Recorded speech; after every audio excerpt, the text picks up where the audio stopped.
देखो, हम फेडरेशन के बारे में समझ गए, फेडरल सिस्टम कैसे काम करता है, फेडरलिज्म क्या होता है, फिर क्या क्या फीचर्स होते हैं। अब फेडरल मैंने आपको बताया था कि दोनों की पावर्स अलग होती हैं, स्टेट गवर्नमेंट की और सेंट्रल गवर्नमेंट की।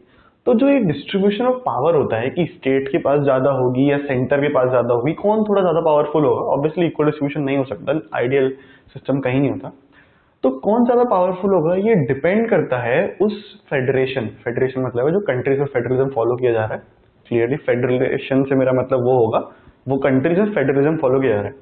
तो कौन सी कंट्री में सेंट्रल पावरफुल होगी या फिर स्टेट पावरफुल होगी, ये डिसाइड होता है उस कंट्री की हिस्ट्री। ये डिसाइड होता है, ये मतलब डिपेंड करता है उस कंट्री की हिस्ट्री पे कि कंट्री जो है वो फेडरेशन बना कैसे, कंट्री में फेडरलिज्म आया कैसे। दो तरीके होते हैं फेडरलिज्म आने के। पहला तरीका, मान लो बहुत सारे छोटे छोटे कंट्रीज थे और वो छोटे छोटे थे तो उनके पास सबकी आर्मी भी छोटी छोटी होगी, तो उनको थोड़ा डर रहता होगा सिक्योरिटी वगैरह का बाहर बड़ी कंट्रीज से। तो उन्होंने डिसाइड किया कि ऐसा करते हैं, हम सब छोटे छोटे 15-20 जो देश हैं मिल के एक बड़ी यूनिट बनाते हैं, तो वो यूनिट काफी स्ट्रांग बन जाएगी, हमारी सिक्योरिटी की प्रॉब्लम सॉल्व हो जाएगी और मतलब काफी फायदा रहेगा, मिलके डेवलपमेंट भी ज्यादा होगा।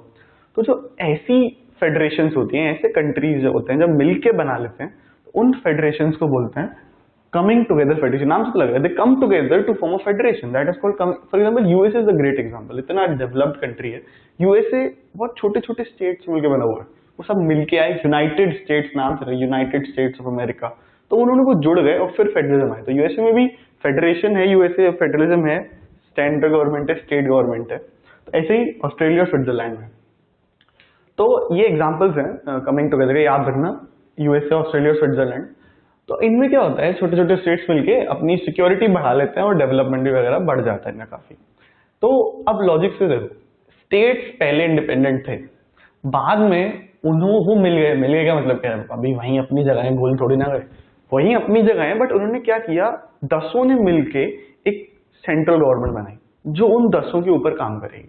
बट स्टेट्स की अपनी आइडेंटिटी अभी तक मेंटेन्ड है, वो सारे स्टेट्स वही जो थे वही पहले हैं, बस एक सेंट्रल गवर्नमेंट और आ चुकी है उनके ऊपर। अब जो कमिंग टुगेदर वाले कंट्रीज होते हैं, उनमें याद रखना, उनमें हमेशा स्टेट गवर्नमेंट ज्यादा पावरफुल होती है, क्योंकि वो कंट्री कभी अपनी आइडेंटिटी लूज नहीं करना चाहेगा।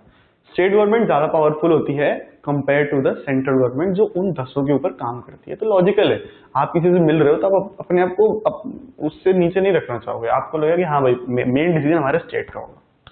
दूसरा तरीका क्या होता है, कुछ कंट्रीज बहुत बड़े होते हैं, उनमें रूल करने के लिए उनको छोटे छोटे टुकड़ों में तोड़ना पड़ता है, जैसे कि इंडिया, स्पेन, और जैसे कि बेल्जियम बड़ा नहीं था, बट उसे रूल करने के लिए हमें उसे टुकड़ों में तोड़ना पड़ा, क्योंकि दोनों टुकड़े अलग अलग थे, अलग अलग पॉलिसी चाहिए थी।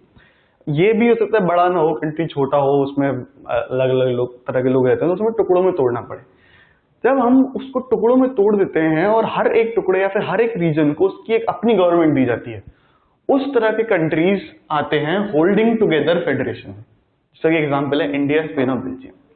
होल्डिंग टुगेदर फेडरेशन में क्या होता है, कंट्री पहले बड़ा मेन इंपॉर्टेंट था, उसके फिर छोटे छोटे टुकड़े कर दिए गए। तो ऑब्वियसली जो मोर पावरफुल होगी वो सेंट्रल गवर्नमेंट होगी comparison in compare to state government. India में वैसे ही central government is more powerful than the state government. कैसे मोर पावरफुल हम थोड़ी देर में देखेंगे। तो these are the two types of federation, coming together federation and holding together federation. I hope आप क्लियरली समझ गए हो कि दोनों में फर्क क्या होता है।